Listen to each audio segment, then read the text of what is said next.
আমরা অনেক সময় বড় বুজুর্গ আল্লাহওয়ালা ওনাদের মানে খাওয়া খাবার এটাকে নিয়ে এক গ্লাস পানি খেয়েছে, এটা অল্প পানি থাকলে এটা আমরা খেয়ে নিই, এটাকে বরকত মনে করি।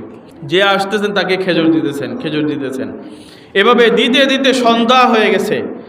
সন্ধ্যা হওয়ার পরে ওই বাগানে আর কোনো খেজুর অবশিষ্ট নাই, খেজুর সব শেষ হয়ে গেছে, কোনো খেজুর নাই।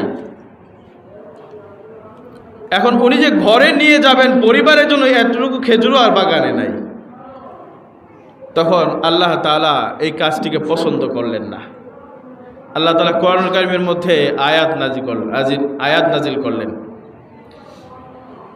আল্লাহ তাআলা বলেন, কুলু মিন সামারিহি ইযা আসমার ওয়া আতু হাক্কাহু ইয়াওমা হাসাদিহি ওয়া লা তুসরিফু ইন্নাল্লাহা লা ইউহিব্বুল মুসরিফিন। আল্লাহ তাআলা আয়াত নাজিল করলেন